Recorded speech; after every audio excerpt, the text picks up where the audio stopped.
Hi guys, welcome back to the channel. Today I want to go with you through my personal ranking of all the Japanese Scarlet and Violet sets released so far. There's 20 of them, and I want to share with you which ones I think are the best and the most worth purchasing. Of course, it's not one-sided. The goal is to discuss it and debate together, so feel free to share your own ranking of the Scarlet and Violet sets. And if you like this type of videos, then I might do it again for the older eras. So leave a like if you want more of it. So, without further ado, let's start with number 20, Mask of Change. Not much to say about Mask of Change, I just hate this set. And I think I'm not the only one. Nothing to pull except for the Ogurple masks, a couple of cute illustration rares like Chansey or Chimiko, but that's it. Even the trainer cards aren't worth pulling in my opinion. You guys were lucky the set was combined with another one to make Twilight Masquerade, because by itself, it's just disappointing. Number 19, Stella Miracle. Another flop for me here. Unless you're a Terrapagos fan, which I'm not, the Japanese version of Stellar Crown is way inferior to its English counterpart. What makes Stellar Crown an okay set is mostly the Bulbasaur and Squirtle illustration rares. The fact that we don't have them in Stellar Miracle leaves us with a set where there is literally nothing to pull. Number 18, Snow Hazard. First, the set suffered from the simultaneous release with Clayburst, way more popular. To me, it's kind of similar to what happened to Towering Perfection, simultaneously released with Blue Sky Stream. Not much to pull here either, but it does have a very nice trainer card, the Grusha, which I think most of you agree is an amazing artwork. And this only places it ahead of Mask of Change. Number 17, Triple Beat. Now, if it wasn't for the Magikarp, no one would care about this set. At the moment, there is no card in the set, except maybe for the Dendro SAR, that could make up for the price of the box. And I'm not even sure because her price crashed pretty hard recently. Number 16, Violet Base. Now, this is a tricky one because if you're an investor, this set should be much higher in the ranking because of the Miriam. For the Sword and Shield era, Shield Base performed amazingly because it had the money in it. But personally speaking, I find the God of War EX so much more worth pulling than the Miriam. And when you remove Miriam, well, there is not much left to pull in this set. Mirai on SAR for sure, but not the biggest fan, so I understand people who would put this set much higher in the ranking, but for me that's where it belongs. Number 15, Ancient Roar. Not a terrible set in itself, some very good looking cards like the Loudred or of course the Roaring Moon, but not as good as its future counterparts. For what it's worth, I think the English version Paradox Rift is by far superior to the Japanese ones. Having both past and future sets together, in this case, turned them into something that was actually good. Number 14, Raging Surf. This is a set I didn't like at release, but I learned to like it. Some very cool SARs like the Goldengo or the Garchomp, and a few very nice illustration rares with, of course, a Groudon, which I think is the most expensive card of the English set, but also Minun and Plusle. Overall, not a terrible set, but it lacks this one big chase card which some other sets lower in the ranking have, without having any depth though. Number 13, I'll put Cyberjudge. And now, some of you might be surprised because why Cyberjudge and not Future Flash?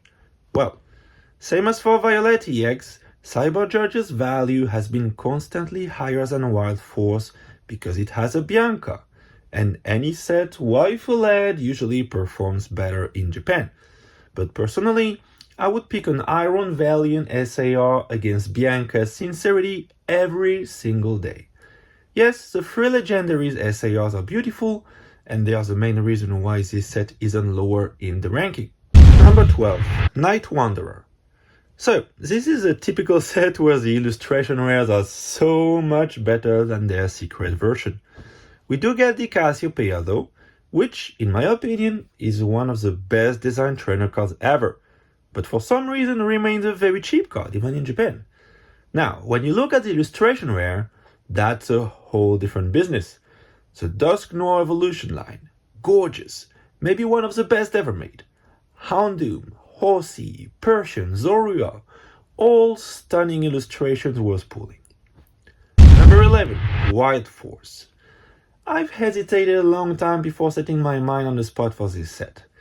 Yes, we have 3 gorgeous SARs to pull with Gouging Fire, Walking Wake, and of course Raging Bolt. Morty's Confidence is a cool card if you're a Gengar fan, and you do get the Ghastly illustration rare, which I think is getting quite expensive in English. So all in all, a set with some pretty nice chase cards, even though it probably lacks depth. Halfway through our ranking, so let me remind you that if you want to support the channel, you can do it via my Patreon. By subscribing to Patreon, you gain access to the latest Pokemon Fire sales in Tokyo, as well as a unique possibility to order any Japanese item directly through me without any commission. And of course, don't forget to subscribe to the channel, leave a like, it's always appreciated, a comment if you feel like it, and if you really enjoy my content, please share it around you, it really does help the channel. Number 10. Crimson Haze. If you would ask me 6 months ago, this set would have been much lower in the ranking, but I had to rally to the general opinion. This was quite a solid set. Even not being a fan of the Greninja, we still get the Eevee illustration rare, the Growlithe and Perrin combo, or the very original Lana's Assistant. All cards which I'd be more than happy to pull. And of course, if you add the Greninja on top of it, it gives you a major card to chase for. Number 9. Scarlet Base. So, unlike most of you, I think Scarlet Base is underrated. I mean, we do get what is for me the most beautiful evolution line artwork so far, with of course a Gardevoir. On top of it, we get the Koraidon SAR, and let's not forget that this is a base set and they historically perform pretty well, so yeah, it stands here on my list. Number 8. Future Flash. Okay, so how can I justify this one? I know, maybe by showing you these. The number of cool cards you can pull in this set is insane, and it was so cheap for such a long time. Even now you can find it below MSRP. I do not understand why. Yes, you most likely won't pull anything that will cover the price of your box, but I guarantee you, you will pull something you like. Number 7. Clayburst. So, while I wasn't sure how to justify the previous one, here I only need one word. Iono. Iono SAR. No need to say more. Iono was and is still carrying the set, and as of now is still one of the 3 big chase cards of the Scarlet and Violet era, and the big one if you think of trainer cards. On top of it, we get very cool illustration rares like the Tyranitar, the Raichu, or the Tinkaton evolution line. A very solid set, whether you want to invest or crack it open. Number 6. Rulers of the Black Flame. This one might also surprise you just looking at how unpopular Obsidian Flames is overseas, but this one is a totally different animal. First, you can still find Rulers of the Black Flame below MSRP, or at least at MSRP.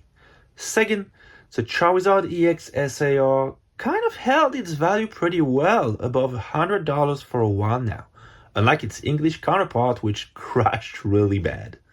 So yeah, if you pull the Charizard, you're doing good. One big chase card then. And on top of it, we get the Pidgeot evolution line, one of the most iconic, and we get a plethora of gorgeous illustration rares, Gloom, Ninetales, by far my favorite, Scizor, Palafin, Cleffa. This is a very, very solid set in Japanese. Is it better than Clayburst? Maybe not, but not far behind.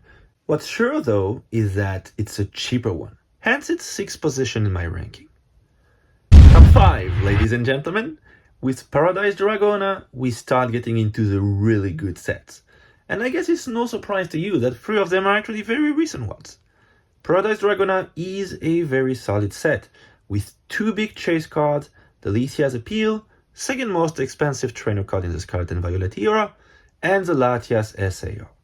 But also some nice ARs, like the Cosform, Execute, Latios of course, or the gorgeous Skarmory. Even if the set was lacking very popular dragons like Dragonite or Rayquaza, it remains a solid set. Number 4. Shiny Treasure EX. Our first special set ranked for today.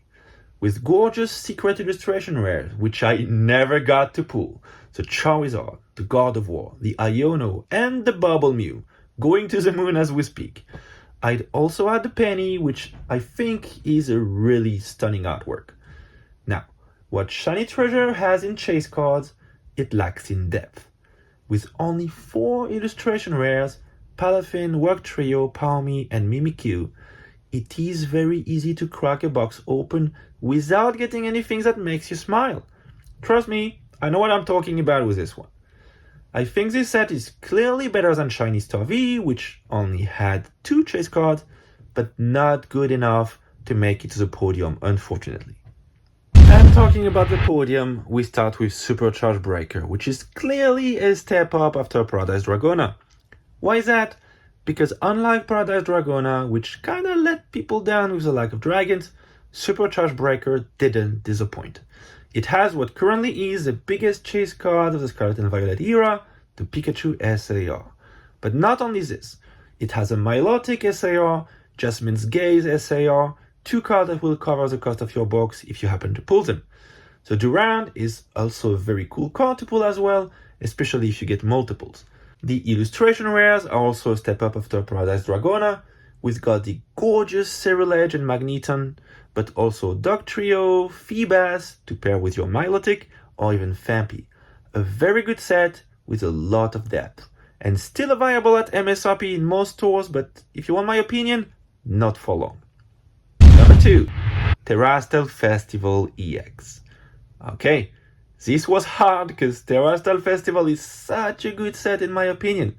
With 32 secret illustration rares and 1 guaranteed in each box, it fixed one of Shiny Treasure EX's downside, as you're almost sure to pull something you will enjoy in a box. I've opened quite a few boxes already and have not regretted opening a single one of them. Now, it is true that the set doesn't have any illustration rare in it, which is the reason why it's ranking second. This, and the fact that it's still a very much recent set, so things can go both ways as for its popularity. Now, it does compensate for the lack of illustration rares with the Master Ball Reverse Holos, and the possibility of getting insane God packs. I know, Shiny Treasure EX also had God packs, but let's be honest, they weren't as enticing as Terastal Festivals. All in all, an amazing set, which might get reprinted quite a lot for the coming 2 years, so be careful not to FOMO into it and be patient. And finally, the one and only Terastal Festival wasn't far behind though, but still now 151 takes the crown of the best Scarlet and Violet set in my opinion. Now, mark my words, it isn't a perfect set, its main downside being actually Terastal Festival's strength, and that the lack of secret illustration rares. With only 8 SARs, 151 was a bit lacking in terms of big chase cards. Of course, they made up for it with the Master Ball Holos, which were as, if not more expensive than the SARs. But let's face it, at equal value, we are all much happier pulling a banger SAR than a Master Ball Holo, right? What's truly amazing in 151 though, is the illustration rares. With the Starter Evolution lines and many others on top of it, that's 18 illustration rares that the set offered us, and each of them was a work of art. Whenever you pull a Dragonair, a Mewtwo, a Poliwhirl, a Psyduck, or of course a Pikachu, you know you're gonna have a good day. That's it, you know it all. Was it what you expected? What surprised you the most? Let me know in the comment down below. That's all I had for you today. I'll see you again very soon. Thank you for watching. Bye!